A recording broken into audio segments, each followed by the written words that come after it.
మంట జాతరా ఇది కాలి బిందెల జాతరా కడుపు మంట జాతరా కడుపులా పేగులు లేనోళ్ళము మేము ఎట్లా బతుకాలేరా కడుపులా పేగులు లేనోళ్ళము అని ఈ రకంగా అయ్యా ఆడకాలంతా వనగూడి ఏం చేసిరంటే ఖాళీ బిందెలతోటి జాతర చేసిరు రోడ్ల మీద ఎంత ముందు ఉందో చూద్దాం బాయ్. పేదోళ్లకు ఒక్కొక్కసారి మహబూబాబాద్లో ఎందుకు పుడితీవురా నాయనా అని అనిపిస్తుంది అడనులా గీ కాలనీ వాళ్ళకు. మరి ఎందుకురా మేము తిన్నాందం లేదు పన్యాఅందం లేదు తాగుతందుకు నీళ్ళు లేవు నీళ్ళ కోసము సీతమ్మ శర ఎల్లబోస్తున్నాం అగో కారు వస్తున్నాయా ఖాళీ బిందెలు పట్టుకొని ఎట్లా పోతున్నామో మరి ఏం చేయము నీళ్ళు లేవు నిప్పులు లేవు.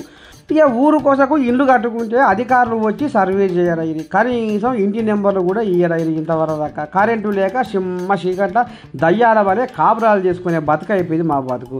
అదే పై బాసన్లు తోముకుందామంటే ముక్కు మూతి కడుక్కుందామంటే అందుబాటులో నీళ్లు లేకపాయి బావులు లేకపాయి బోర్లు లేకపాయి మేము ఎట్లా బతకాలి అని పాపం అఘోరిస్తున్నారు గీళ్ళు. ఓ అక్క చెప్పమ్మా మీ బాధ ఏందో. ప్రభుత్వం మమ్మల్ని గుర్తించి మా కాలనీలకు కరెంటు కావాలి, మా కాలనీలో ఉన్న సమస్యలు కూడా తీరవాలి, మా ఇంటి మెంబర్లు కావాలి. మేము వేసి కూడా 9-10 సంవత్సరాలు అవుతుంది. మా కాలనీలో ఒక్కరికి కూడా అసలు చదువు కూడా పిల్లలు చదువుకోవడానికి కూడా బళ్ళు లేవు. చిన్న స్కూల్లో లాంటి అంగన్వాడీ లాంటి ఏ స్కూల్ కూడా మాకు సౌకర్యం లేదు. మేము బయటికి రావాలంటే కూడా అక్కడి నుంచి రోడ్డు మీదకి వస్తాయి. సదుపాయాలు కూడా లేకుండా అవుతున్నాయి కాబట్టి మాకు అన్ని సౌకర్యాలు కావాలి. మాకు నీళ్లు కావాలి. నీళ్ళకైతే ఒక బోర్ లేదు బావి లేదు. మేము అడవిలో ఉన్నట్టు ఉంటున్నాం కాబట్టి మమ్మల్ని కొద్దిగా ఆదరించి మాకు కరెంటు కావాలి, కరెంట్ ఇవ్వాలి, నీళ్లు కావాలి, బోర్లు వేపియాలి. మాకు కనీసం ట్యాంకర్లనే పంపించే సౌకర్యం రోడ్లు కూడా సాఫ్ లేవు కాబట్టి రోడ్లు కూడా వేసే సౌకర్యం చేయాలి. కొంచెం మట్టితోనైనా రోడ్ల దారిని సాఫ్ చేయాలని చెప్పి ప్రభుత్వాన్ని కోరుతున్నాము.